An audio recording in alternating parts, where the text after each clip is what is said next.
Guys, so welcome back to the Charvi champs. ఈ రోజు blog వచ్చేసి మా పెద్దనాన్నగారు వాళ్ళ ఇంట్లో వినుకొండ అంకమ్మ అమ్మవారు అయితే వచ్చారన్నమాట.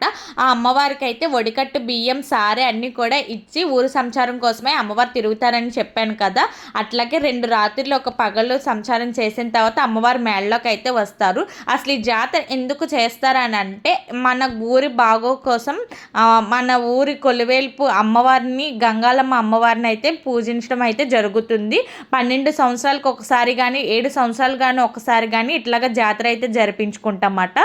సో ఆ జాతర జరిపించుకున్నప్పుడు మా పెద్దనాన్నగారు చీటీ అయితే తీశారు. చీటీ తీయడంలో మా పెద్దనాన్నగారికి ఇట్లాగా అత్తగారింటి నుంచి మేళ్ళలోకి వెళ్ళడానికైతే వచ్చిందన్నమాట. సో ఆ వచ్చడంతో మా ఇంట్లో పూజ అయితే కార్యక్రమాలు అయితే జరిగినాయన్నమాట. ఆ జరగడం కొరకు అమ్మవారు అయితే ఇంట్లోకి వచ్చారన్నమాట. వచ్చిన తర్వాత అమ్మవారికి చీర, జాకెట్టు, గాజులు, సలివిడి ముద్ద, అట్లాగే ఒడికట్టు బియ్యం మొత్తం అంతా కూడా పెట్టారన్నమాట. సో ముందుగా అయితే చిన్నగా పూజ అయితే చేశారు. చిన్నగా కాదు, అమ్మవారికి ఏమైతే సమర్పించాలో అవన్నీ సమర్పించడానికి కొరకే పూజ అనేది జరుగుతుందన్నమాట. ఆ పూజ జరిగేటప్పుడు ముందుగా ఒడికట్టు బియ్యం కట్టడానికైతే ఒక వైట్ టవల్ తీసుకొని అందులో పసుపు, కుంకం, అక్షింతలు, అట్లాగే అమ్మవారికి సంబంధించిన చీర, జాకెట్టు, గాజులు, అట్లాగే బెల్లం ముక్క, సలివిడి ముద్ద and some kinds of things అయితే పెట్టారన్నమాట. అవి పెట్టిన తర్వాత అమ్మవారికి ఎరుపు చీర అంటే చాలా ఇష్టం. అమ్మవారు కూడా ఎప్పుడు ఎర్రగా ఉంటారన్నమాట. సో ముందుగా అయితే అమ్మవారికి ఎర్ర చీర అయితే కట్టడం జరిగిందన్నమాట. ఆ కట్టిన తర్వాత అమ్మవారికి గజమాల అనేది వేశారు. గజమాల వేసిన తర్వాత అట్లాగే అమ్మవారికి జడ కూడా వేశారు.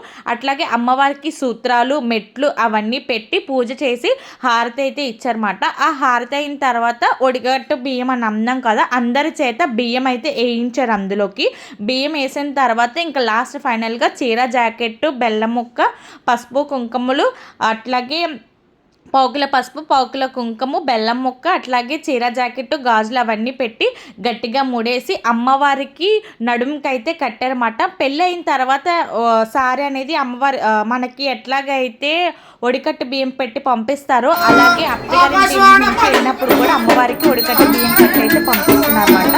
మంచిగా అంటే కట్టేసిన తర్వాత హారతి అయితే ఇవ్వడం జరిగిందన్నమాట. చిన్నగా పాటని పాడిన తర్వాత మంచిగా హారతి అనేది ఇచ్చారన్నమాట. అందరూ ఇంట్లో వాళ్ళ మట్టికే ఉన్నాం. ఆ లాస్ట్ మినిట్లో మట్టుకు చాలా అంటే చాలా బాగా జరిగింది.